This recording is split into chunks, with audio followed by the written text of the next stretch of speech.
আনুষ্ঠানিকভাবে নয়। অনেকবার স্যারের সাথে আমার দেখা হয়েছে, কথা হয়েছে।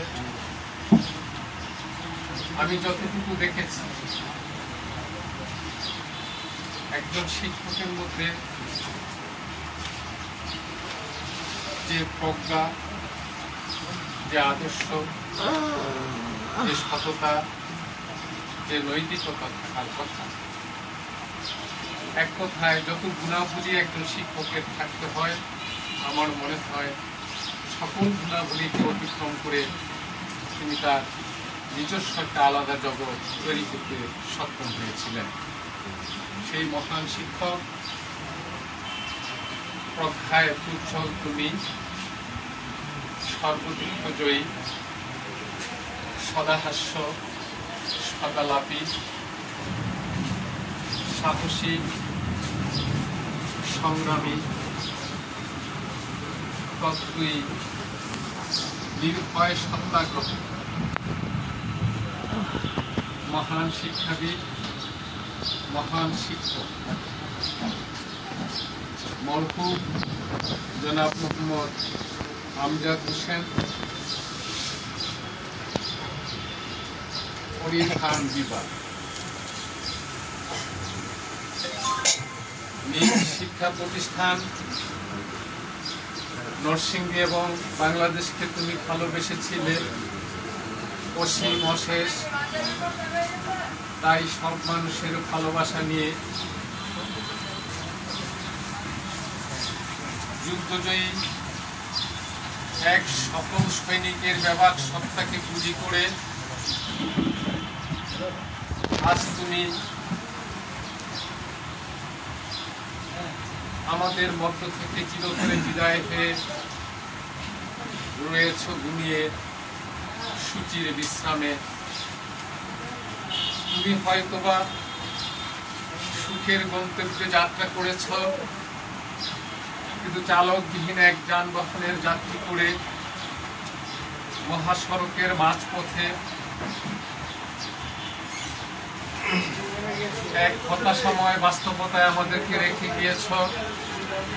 তবু তোমার যাত্রা শুভ হোক, সুন্দর হোক।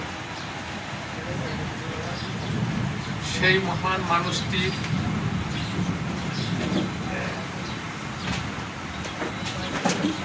স্মরণ করার জন্য আজকে যে শোক সভার আয়োজন হয়েছে, এই শোক সভার যারা আয়োজন করেছেন আমাদের পরম শ্রদ্ধাভাজন শিক্ষাগুরু, একজন মহান শিক্ষক বাবু রঞ্জিত কুমার সাহা, বীর মুক্তিযোদ্ধা, জাতির শ্রেষ্ঠ সন্তান, নারায়ণপুর মৌলভী ভূপাল উচ্চ বিদ্যালয়ের প্রাক্তন প্রধান শিক্ষক এবং ঢাকা বিশ্ববিদ্যালয়ের দুইবারের নির্বাচিত সিনেট সদস্য বাবু রঞ্জিত কুমার সাহা সহ বিভিন্ন শিক্ষা প্রতিষ্ঠান থেকে আগত আমার পরম শ্রদ্ধাভাজন প্রধান শিক্ষক মণ্ডলী এবং শিক্ষক মহোদয়গণ এবং উপস্থিত অন্যান্য মুক্তিযোদ্ধা এবং সমাজসেবক সহ নানাবিধ কর্মকাণ্ডের সাথে যারা সম্পৃক্ত তাদের সকলকে আজকের এই অনুষ্ঠানে আমার ব্যক্তিগত পক্ষ থেকে আন্তরিক শুভেচ্ছা ও অভিনন্দন জানাচ্ছি। সেটির নাম হচ্ছে বলাকা। এই বলাকা গ্রন্থটি, কাব্যগ্রন্থটি তিনি উৎসর্গ করেছিলেন তার এক ইংরেজ বন্ধু অ্যান্ড্রুসকে। উৎসর্গ পত্রে তিনি একটি ছোট্ট লাইন লিখেছিলেন। সেই লাইনটি ছিল এরকম: আপনারে তুমি ভুলিতে পারিয়াছ, আমরা তোমাকে ভুলিতে পারি না। তাই জনাব আমজাদ হোসেন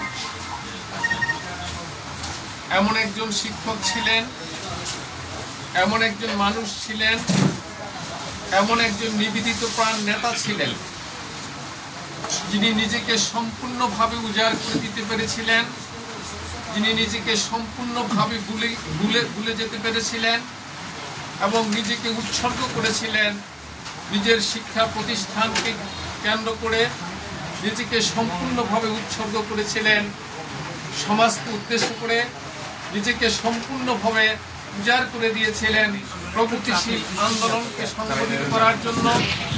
তার কাছে মনে হয়েছিল যে একটি মানুষ কতটা সৎ হতে পারলে, কতটা সহজ হতে পারলে, কতটা স্বাভাবিক হতে পারলে, কতটা হৃদ্য হতে পারলে, কতটা সমৃদ্ধ হতে পারলে এবং কতটা উন্নত মানসিকতা সম্পন্ন হতে পারলে এরকম সুন্দর সুন্দর জিনিসকে শুধু নিজে আত্মস্থ করেন নাই, হৃদয় দিয়ে ধারণ করতে পেরেছেন এবং সেইগুলো তিনি তার শিক্ষার্থীদের মধ্যে বিতরণ করেছেন, সেইগুলি তিনি তার সমাজে বিতরণ করেছেন, তিনি তার সংগঠনের মাঝে সেইগুলোকে বিতরণ করেছেন।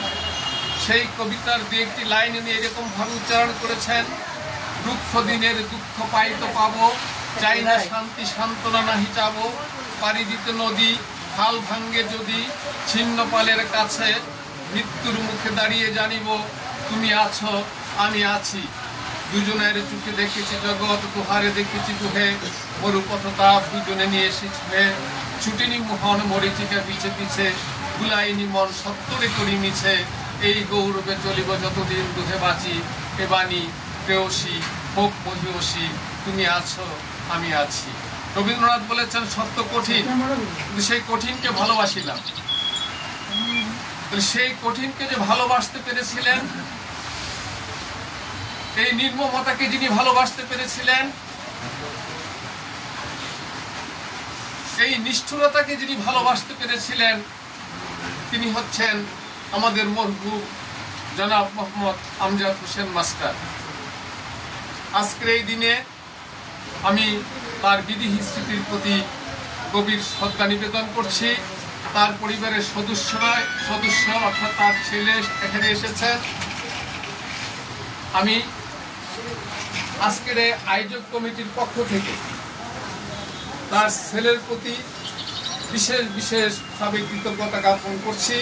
তার ছেলের মুখ থেকে যে কথাটা শুনেছি যে আমার বাবা খুব সহজ মানুষ ছিলেন, খুব সরল মানুষ ছিলেন, এই কথাটা তার ছেলে যে কথাগুলো বলেছে এই কথাগুলোর সাথে আমরাও সম্পূর্ণভাবে মরহুম জনাব মোহাম্মদ আমজাদ হোসেন স্যারের বিদেহী নফসের প্রতি নফসের মাগফিরাত কামনা করে সবশেষে শুধু আমি এইটুকুই বলবো, আজকের এই সমাবেশে সমবেত ব্যথিত মানুষগুলো সাক্ষী থাকুক, না ফুটা কৃষ্ণচূড়ার শুষ্ক ভগ্ন প্রস্তুত প্রাণের গোপন মঞ্জুরিগুলো কান পেতে শুনুক, আসন্ন এই সন্ধ্যার কালো কুকিলটি জেনে যাক, আমি আমার পায়ের তলার কান্ন মাটি ছুঁয়ে আর সেই গোলাপের কথা রাখলাম, আর সেই পলাশের কথা রাখলাম, আর সেই স্বপ্নের কথা রাখলাম। আমি আজ কাউকে বিভ্রান্ত করতে আসিনি, আমি একজন প্রস্ফুটিত গোলাপের কথা বলতে এসেছি, আমি একজন সত্যটা পলাশের কথা বলতে এসেছি, আমি একজন সত্যময় মানুষের কথা বলতে এসেছি।